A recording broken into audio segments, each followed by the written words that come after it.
Greed is a fire that consumes all, but Obi definitely poured fuel into it.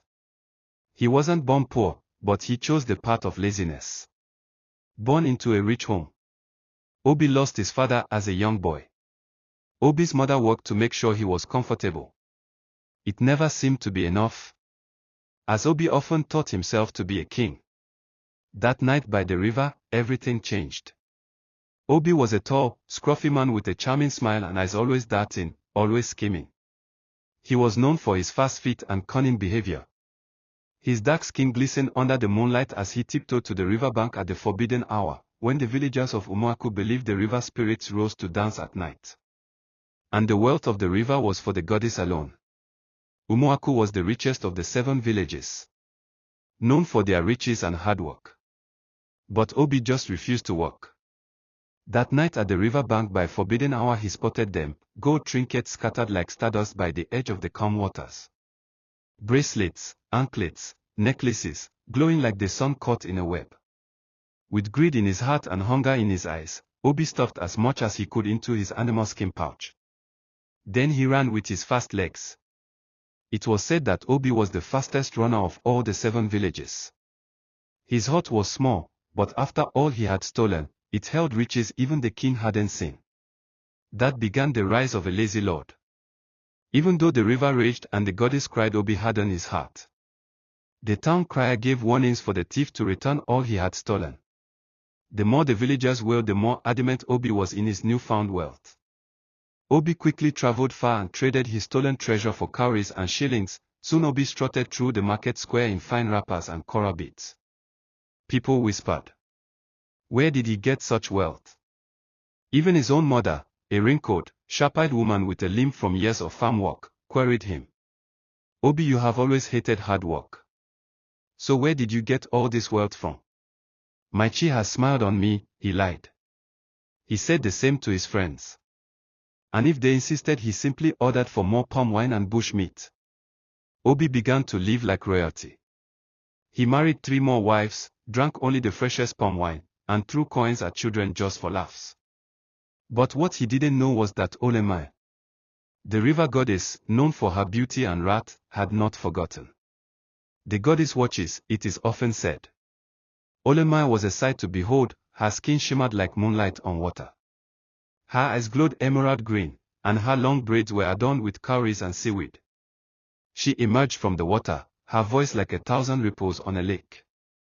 "If he dares return," she whispered, the river stirring with her anger. But the river was quiet. The goddess commanded it so. One morning Obi's animal skin bag felt unusually light. He tore it open. The once jingling bag of wealth now clinked like dry cowries in a calabash. Fear gripped him. His fingers shook. His heart pounded. He hadn't worked a day in years. He couldn't go back to being an ordinary man. Not after living like a king. So, late at night, when even the moon was tired and hiding behind clouds, Obi returned to the river. This time, he didn't creep.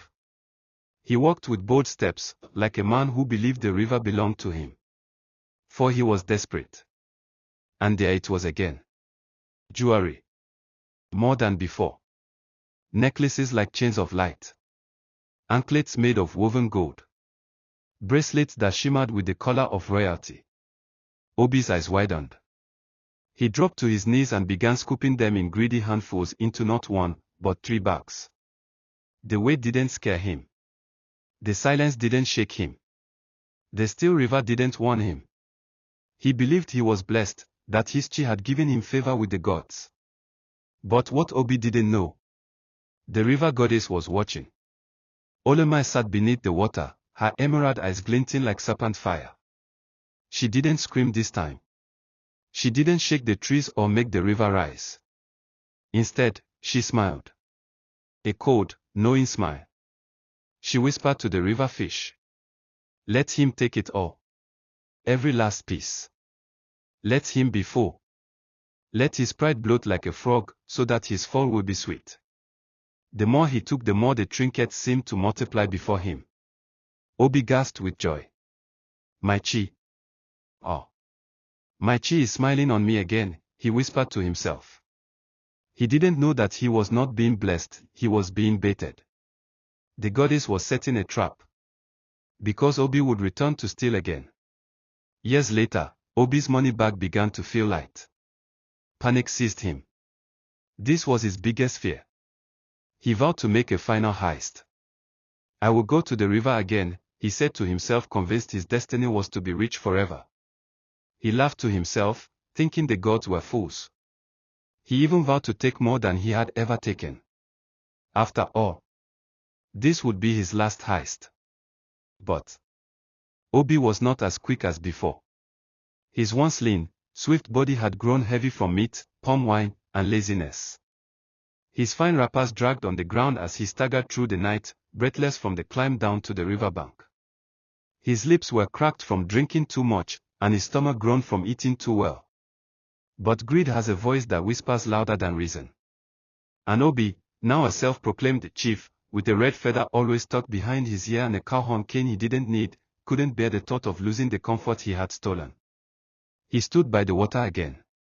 It shimmered in the moonlight, quiet, cold, and still. He clutched his bag. His lips muttered. Just this one last time. I swear. I'll never come back again. The river heard. The trees heard. Even the wind paused to listen. And there it was again, the treasure. But this time, more neatly arranged, cleaned, sparkling, laying in full display as if the river was offering it to him. Obi's eyes widened, and for a brief moment, fear kissed his heart. Why does it feel so easy this time? He whispered. But greed choked the question. He lunged forward, scooping, grabbing, feeling his new large goatskin bag until it hurt his back to lift it. He stuffed jewels in his waistband, hid gold rings inside his wrapper folds, and even slipped bracelets onto his own arms. I'll never come back here again, he panted, struggling to lift the bag. This is it. This will last me till I die. Let the villagers kneel when I pass. He turned to leave. The moon was still. The river still silent. Until a cold wind, unnatural, ancient, wrapped around his ankles like chains. Obi froze. His breath caught in his throat. Obi, came the whisper. Soft. Silky. Echoing from nowhere and everywhere. He looked around wildly. You returned, the voice teased.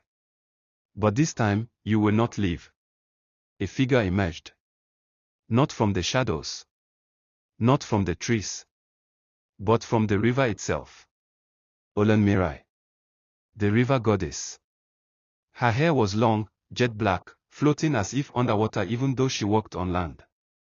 Her eyes burned green like twin lanterns in the dark.